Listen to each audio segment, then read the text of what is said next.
always, to have you back in the studio. Let's kick off. Front page of The Guardian. It's a side nib on the front page. Obviously, Iran, Israel, is entering its second week. It's all the full stories on page 10 there. And the big worries are that this hangs in the balance now, whether it's a wider regional conflict that the overspill could have. And that's the big question, I suppose, that's on everyone's lips.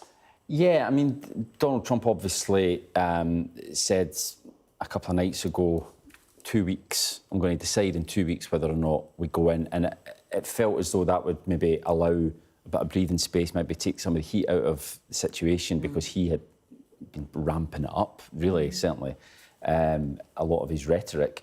But there's very little sign, I think, at the moment that there's going to be a breakthrough, certainly imminently, and maybe not before he supposedly has to make a call on whether to send American planes in there as well. The Guardian reporting here that the Israeli military has warned of a prolonged war with Iran, and that's how it feels at the moment. It doesn't feel as if there's much room for either side to back down or any compromise at all. Yeah, it's interesting to Kevin's point, Cindy, about Donald Trump, you know, feet off the brakes, essentially, off the gas, rather, because it's a point that the Democrats have actually criticised, you know, sending in taco vans outside the White House and things, you know, their response to how he's handled it, I've found really quite interesting. But I think the tricky thing here is that we don't know how much Trump really sanctioned all of this, because, as you say, we're entering the second week, but at the very beginning, it wasn't as if it was American troops going in, it was Israeli troops, Israeli strikes happening on Iran. And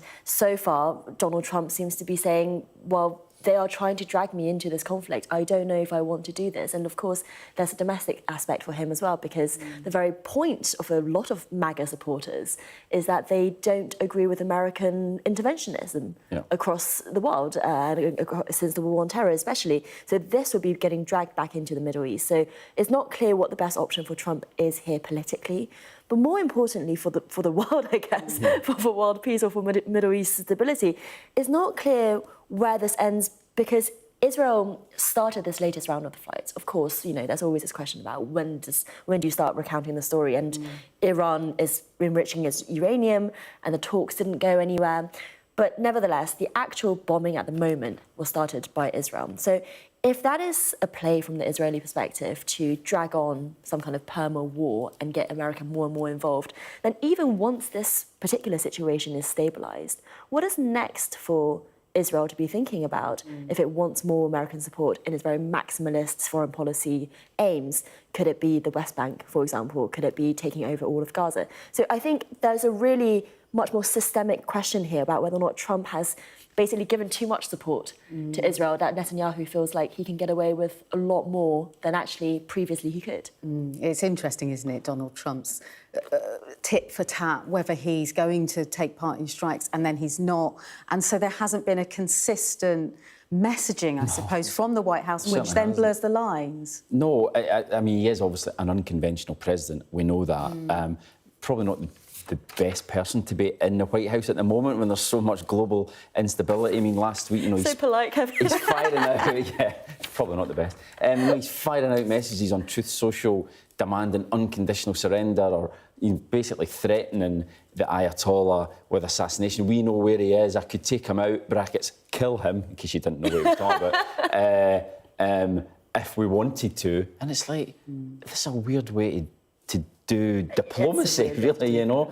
And then you're right, the whole taco thing that Trump always chickens out, is what the Democrats say. You know, he almost like he was taking us to the brink of, and then back off it, and it's just like, gosh, it makes your head spin, really. Yeah, we could talk and talk on this issue, but I do want to move on to the front page of The Sun, Airheads, and this is in response to that Royal Air Force aircraft that was attacked with spray paint. By Palestine Action. Yeah, Palestine Action, a couple of activists from that group broke into our RAF base at Brize Norton, which is actually the RAF's largest base in the UK. So it really raises questions about security. Absolutely. Of course, you know, what they did is not okay. They spray painted the turbines and the I've got a engines, picture here. so basically damaging this supply vehicle. But yes, I mean, I think the bigger question here is how do they do that? Yeah. And, you know, this is a relatively peaceful, though disruptive protest.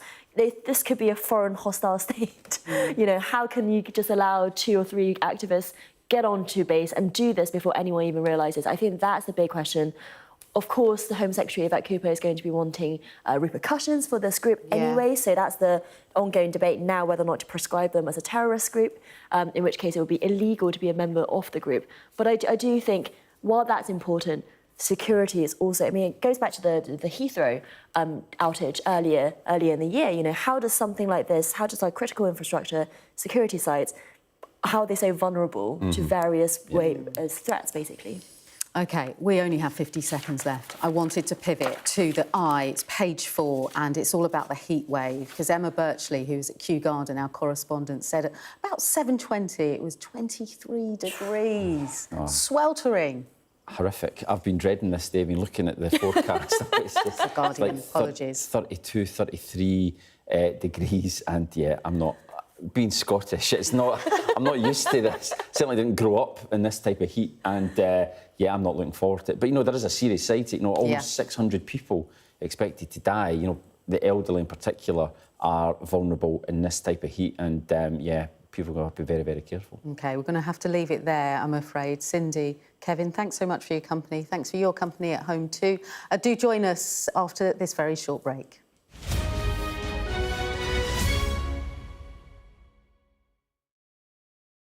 We're rolling. Welcome to the world.